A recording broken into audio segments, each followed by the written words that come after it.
This is a breaking news alert. Following some breaking news right now, talking about an active aggressor that has been reported at the Covenant School. Someone from the school made that first 911 call. But it sounds like there's multiple victims down inside the school. 3 children are now confirmed dead. My heart is just hurting right now. Thoughts and prayers for these families. There's no words because they weren't letting the parents up there, so they were just running up the street. We're hearing from parents who watched this immediate reaction to the scene by parents of the school who weren't getting information.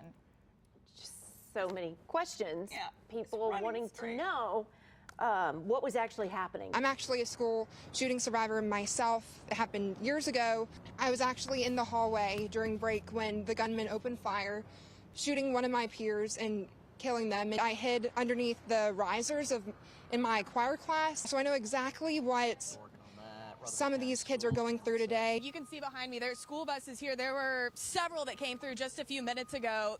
We know that children are being taken to the reunification center to meet up with parents. You can see though that a lot of parents have just come here themselves. You could just hear parents yelling, "Where do I go and how do I get to my kid?" We're taking a look here, a video inside of that sanctuary where the reunification efforts have been playing out for the last hour or so. There was just a shrill, I'll never forget, just the hair-raising screams of a mother who had just received a phone call, and it got silent in that sanctuary.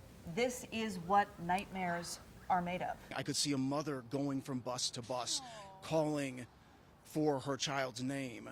And I know that's as a parent, that's one of the most heartbreaking things that you can hear. Avery Myrick's mom is a pre-K teacher at the Covenant School. She said she was hiding in the closet and that there was shooting all over and that they had potentially tried to get into her room and just that she loved us. I want to swing over if we can and show you what's happening right now. So right now, members of the FBI, Metro Police, their SWAT team are all gathered in front of this house, 3005 Brightwood Avenue. According to public records, that is a home that is owned by the Hale family. The shooter is Audrey Hale. This home could hold important clues in the case. Tonight, we watched as police carried bags of evidence out of this house. What started with one flash grenade quickly repeated as police used explosives to get into the home of accused mass shooter Audrey Hale. Police say the 28-year-old who lived in this house had a manifesto and maps of the school. Tonight, detectives hauled out several brown evidence bags from inside the house. The Metro Police said that Audrey Hale had no prior criminal history and that 2 of the weapons were obtained legally. Breaking news alert.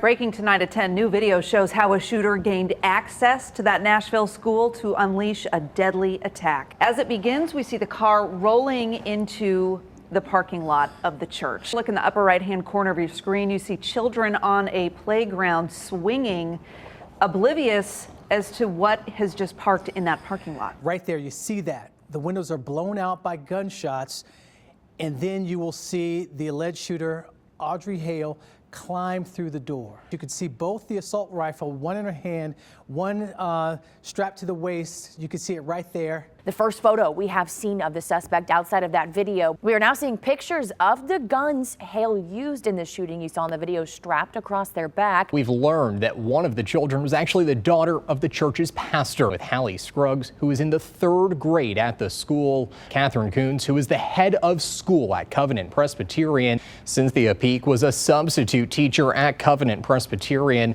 Mike Hill was a custodian at the school. The officers who Metro Police say shot and killed the shooter, Officer Rex Engelbert, is a 4-year MNPD veteran, and Officer Colazzo is a 9-year veteran with the force.